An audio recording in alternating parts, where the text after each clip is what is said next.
আসসালামু আলাইকুম। এটিএন বাংলা সংবাদে সবাইকে স্বাগত জানাচ্ছি। আমি শান্তা ইসলাম। শুরুতেই বিআরবি কেবলস সংবাদ শিরোনাম।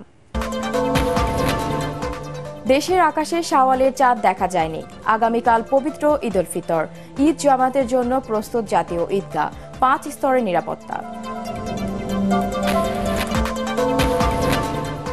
এবং আলোচিত হুমায়ুন আজাদ হত্যা মামলার ফাঁসির আসামি নূর মোহাম্মদ 20 বছর পর গ্রেপ্তার। পরিচয় বদলে পালিয়েছিলেন সৌদিতে।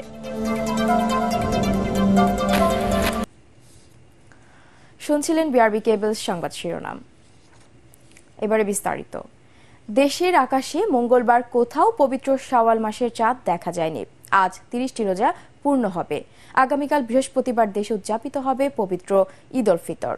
গতকাল সন্ধ্যায় বাইতুল মোকাররম জাতীয় মসজিদে ইসলামিক ফাউন্ডেশন কার্যালয়ে জাতীয় চাঁদ দেখা কমিটির বৈঠক শেষে ব্রিফিংয়ে এসব তথ্য জানান ধর্মমন্ত্রী ফরিদুল হক খান। সৌদি আরবেও রমজান মাস 30 দিন হওয়ায় আজ সৌদি সহ মধ্যপ্রাচ্যের বিভিন্ন দেশে পবিত্র ঈদ উল ফিতর উদযাপিত হচ্ছে। সৌদির সাথে মিল রেখে ইউরোপ, আমেরিকার বিভিন্ন দেশেও এই দিন ঈদ যাপন করছেন মুসলমানরা। বাংলাদেশের আকাশে কোথাও পবিত্র শাওয়াল মাসের চাঁদ দেখা যাওয়ার সংবাদ পাওয়া যায়নি।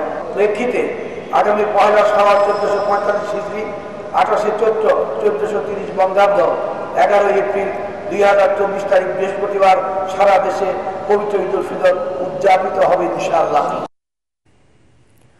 ঈদের প্রধান জামায়াতের জন্য প্রস্তুত জাতীয় ঈদগাহ ময়দান। সকাল 8:30টায় অনুষ্ঠিত হবে প্রথম জামাত।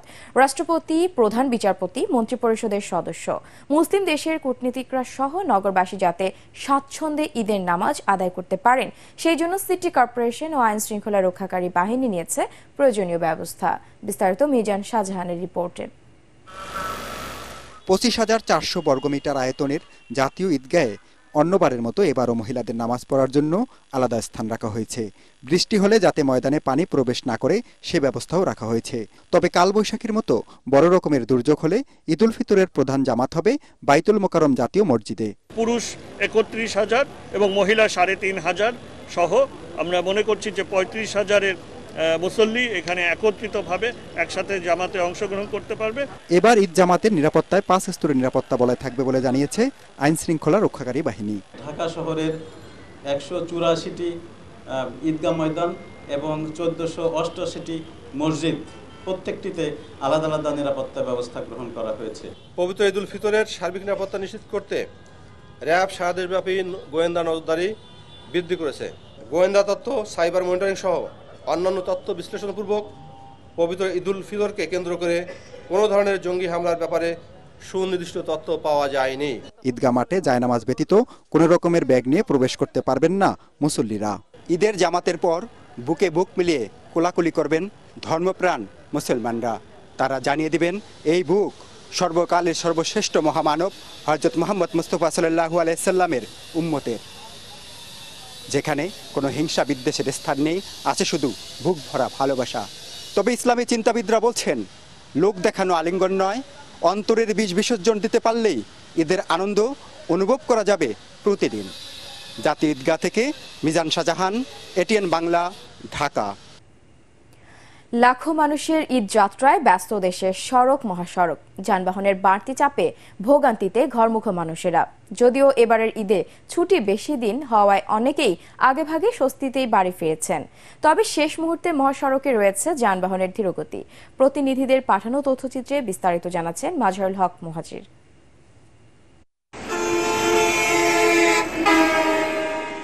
ঈদযাত্রায় কয়েকদিন স্বস্তি থাকলেও শেষ মুহূর্তে এসে মহাসড়কে বেড়েছে গাড়ির চাপ। এর মধ্যে ঢাকা টাঙ্গাইল মহাসড়কে দোতলা বাস উল্টে প্রায় 20 কিলোমিটার দীর্ঘ যানজট তৈরি হয়। ফলে তা কিছুটা স্বাভাবিক হলেও ধীর গতিতে চলে যানবাহন। বিভিন্ন জায়গায় যানজট, খুব কষ্ট রয়েছি। 1-1.5 ঘন্টা হয়ে গেছে জামে পড়ে আছি। বর্তমান সময়ে যে টেম্পারেচার, হাই টেম্পারেচার, আমরা খুব ভোগান্তির মধ্যে আছি। এদিকে সাভার ও আশুলিয়ায় বিভিন্ন তৈরি পোশাক কারখানা ছুটি দেওয়ায় ঈদে ঘরমুখো যাত্রীদের চাপ বেড়েছে ঢাকা আরিচা ও নবীনগর কালিয়াকৈর মহাসড়কেও। থেমে থেমে চলছে যানবাহন। নবীনগর বাইপাইল মহাসড়কের বিভিন্ন ক্রসিং বাঁশ দিয়ে বন্ধ করে দেয়ায় বেড়েছে ভোগান্তি। এদিকে গাড়ির চাপ থাকলেও সিরাজগঞ্জের বঙ্গবন্ধু সেতু পশ্চিম মহাসড়ক হয়ে নির্বিঘ্নে বাড়ি ফিরছেন ঘরমুখ মানুষ। সিরাজগঞ্জের বঙ্গবন্ধু সেতু পশ্চিম মহাসড়কটি এবার 2 থেকে 6 লেন হওয়ায় গাড়ির চাপ থাকলেও যানজট ছাড়াই যানবাহন সহজেই নিজ নিজ গন্তব্যে যাচ্ছে। একই চিত্র ঢাকা ময়মনসিংহ মহাসড়কে। যানজট নিরসনের ড্রোনের মাধ্যমে বিভিন্ন এলাকায় পর্যবেক্ষণ চালাচ্ছে গাজীপুর মেট্রোপলিটন পুলিশ। যানজট স্বাভাবিক পর্যায়ে আছে, যদিও চৌরাস্তায় অনেক বেশি চাপ আছে গাড়ির, বিপুল পরিমাণ যাত্রী এবং গার্মেন্টস যারা কর্মী আছেন তারা বাড়ি ফেরার জন্য অপেক্ষা করছেন এবং গাড়িও আমাদের চলছে এখানে, যদিও গাড়ির চাপটা অনেক বেশি, তারপরে স্বাভাবিক আছে। একই চিত্র ঢাকা চট্টগ্রাম মহাসড়কের। এই সড়কেও যানবাহনের চাপ বাড়লেও এখন পর্যন্ত স্বস্তি নিয়েই বাড়ি ফিরছেন যাত্রীরা। কুমিল্লা দাউদকান্দি টোল প্লাজা থেকে চৌদ্দগ্রামের মোহাম্মদ আলী পর্যন্ত 105 কিলোমিটার অংশে নির্বিঘ্নে যানবাহন চলাচল করছে। যাত্রীবাহী যানবাহনের পাশাপাশি রফতানিমুখী পণ্য ও সবজিবাহী ট্রাক ও কাভার্ড ভ্যান বেশি দেখা যাচ্ছে। মাজহারুল হক মুহাজির, ATN বাংলা। ঈদের আগে শেষ কর্মদিবসে মঙ্গলবার ব্যাংকগুলোতে ছিল মানুষের উপচে পড়া ভিড়। অতিরিক্ত লেনদেন হয়েছে ব্যাংক ও আর্থিক প্রতিষ্ঠানগুলোতে। প্রবাসী আয়, পেনশন ও নতুন টাকা তোলায় ব্যস্ত ছিলেন গ্রাহকরা। ঈদের সাপ্তাহিক ছুটি সহ টানা 5 দিন বন্ধ থাকবে ব্যাংক। এই জন্য এটিএম বুথে পর্যাপ্ত টাকা রাখার পাশাপাশি নিরাপত্তা ব্যবস্থা জোরদার করেছে ব্যাংকগুলো। শারফুল আলমের রিপোর্ট। ঈদের আগে শেষ কর্মদিবস, তাই লেনদেন করতে কাউন্টারের সামনে গ্রাহকদের দীর্ঘ অপেক্ষা ছিল প্রায় সব ব্যাংকেই। নতুন টাকা, পেনশন, মুক্তিযোদ্ধা ভাতা, সঞ্চয়পত্রের মুনাফা সহ বিভিন্ন লেনদেনে ব্যস্ত সময় পার করেন তারা। নতুন টাকাটার মাধ্যমে হচ্ছে যে আমরা ছোট বাচ্চাদেরকে দিব, ওরা অনেক খুশি হবে নতুন টাকা পেয়ে। ব্যাংক যে পরবর্তী কয়েকদিন যে বন্ধ থাকবে, এই বন্ধ সময়টাতে আমাদের যে সাংসারিক খরচ হবে সেই টাকাটা আসলে উত্তোলন করতে এসেছি। ব্যাংক কর্মকর্তারা জানান, কয়েক বছরের মধ্যে এবারের ঈদে তুলনামূলকভাবে বেশি লেনদেন হয়েছে।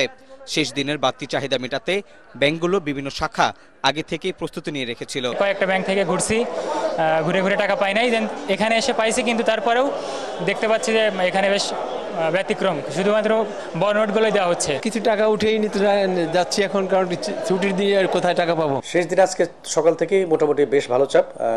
নতুন নোটের, বিশেষ করে নতুন নোটের জন্য আলাদা একটা কাউন্টার করা হয়েছে এবং এখানে লোকজনের নতুন নোটের যেহেতু ঈদের একটা আলাদা আনন্দ হচ্ছে নতুন নোট, এটার জন্য আমরা আলাদা কাউন্টার করেছি। সেটার জন্য একটা চাপ তো আছেই। প্রত্যেকটা জোনালের এবং ডিভিশনালদের নির্দেশনা আছে সারপ্রাইজ ভিজিট। এটা কিন্তু আমাদের সারা বাংলাদেশের অধিকাংশ ব্রাঞ্চগুলিতে হয়।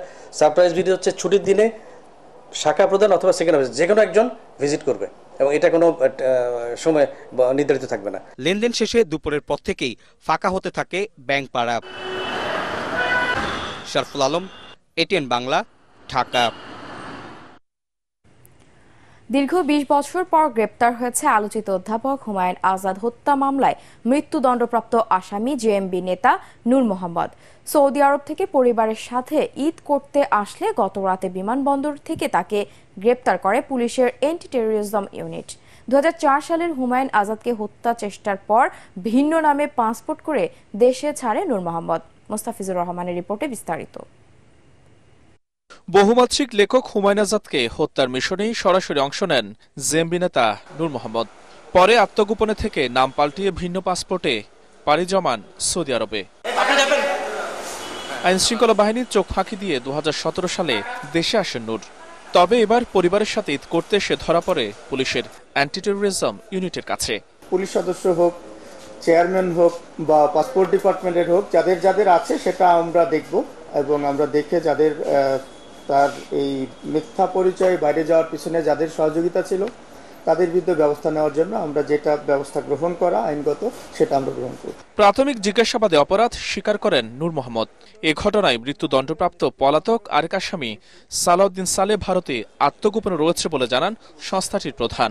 ডক্টর হুমায়ুন আজাদ হত্যাকাণ্ডের এই নৃশংস ঘটনার জেএমবির দীর্ঘদিনের পলাতক আসামি এবং যে মৃত্যুদণ্ডের সাজাপ্রাপ্ত তাকে গ্রেপ্তার করতে পারার জন্য আমরা হ্যাপি যে একজন বড় আসামি গ্রেপ্তার হলো, যার বিচার পাওনা ছিল, বিচারে তাকে সোপর্দ করব আমরা। 2004 সালের 27 ফেব্রুয়ারি রাতে 21শে বইমেলা থেকে ফেরার পথে অধ্যাপক হুমায়ুন আজাদকে কুপিয়ে জখম করে জেএমবি সদস্যরা।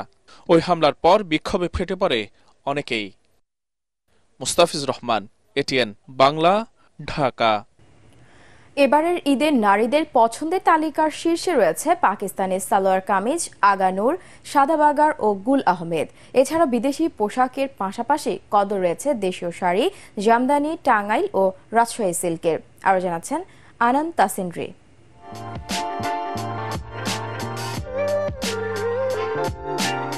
দরজায় কড়া নাড়ছে খুশির ঈদ, তাই তো শেষ মুহূর্তে জমে উঠেছে ঈদের কেনাকাটা।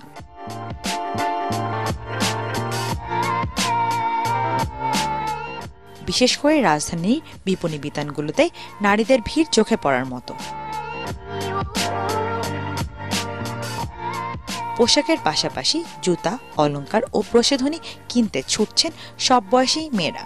আমার ইচ্ছা ছিল আঘানুর নেওয়া আর ইন্ডিয়ান কিছু ভালো এক্সপেন্সিভ যে ড্রেসগুলো আছে ওগুলো নেওয়া, বাট এখানে এসে আসলে কালেকশন শেষ হয়ে গেছে। আমি আমার হোয়াইট ড্রেসের সাথে ম্যাচ করে একটি গর্জিয়াস সিটআপ কিনতে এসেছি। জামা, জুতা কিনছি। দামটা যদিও একটু বেশি কিন্তু ভালো লাগছে। ঈদের পরপরই পহেলা বৈশাখ, তাই নববর্ষকে সামনে রেখে ঈদেই কেনাকাটা করে নিচ্ছেন অনেকেই। ঈদ উপলক্ষে তো একটু গর্জিয়াসই পছন্দ হয়, পহেলা বৈশাখের সাথে অ্যাডজাস্ট করে নিচ্ছি যেন দুটোটার কাজ হয়। এবারে ঈদে বিক্রি নিয়ে সন্তুষ্ট দোকানিরা। যেহেতু লাস্ট মুভমেন্ট, এখন আমাদের একটু চাপ বেশি পড়তেছে। আলহামদুলিল্লাহ, আমার দোকানে সবসময় হাউসফুল কাস্টমার থাকে, মানে ভালো কিছু দেওয়ার জন্য। আমার যত মাল আছে আমার ডিসপ্লে কোনো মাল নাই। শেষ সময় পছন্দের পোশাক পেলেও সঠিক মাপে না পাওয়ায় অনেকেই মনে কষ্ট নিয়ে ফিরছেন বাড়ি। ঈদ মানেই কেনাকাটা, মানানসই ডিজাইন, আরামদায়ক ফেব্রিক্সের সাথে সবসময় বিবেচনায় রাখতে হয় বাজেটের বিষয়টি। সবকিছু মিলিয়ে শেষ সময় ঈদের কেনাকাটায় নারীদের ভিড় বেড়েছে রাজধানীর বিপণী বিতানগুলোতে। আনন্দ সিনরি, এটিএন বাংলা, ঢাকা। পার্টেক্স খেলার খবর।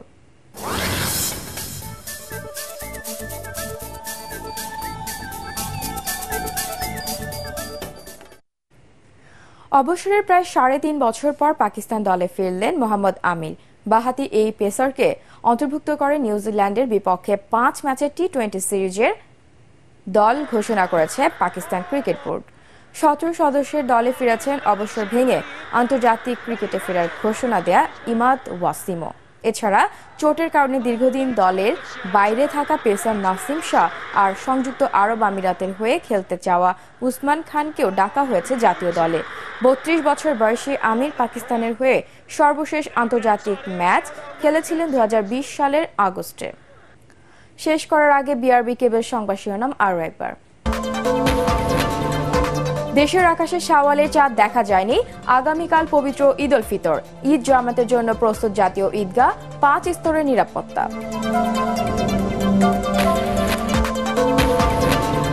এবং আলোচিত হুমায়ুন আজাদ হত্যা মামলার ফাঁসির আসামি নূর মোহাম্মদ 20 বছর পর গ্রেপ্তার, পরিচয় বদলে পালিয়েছিলেন সৌদিতে।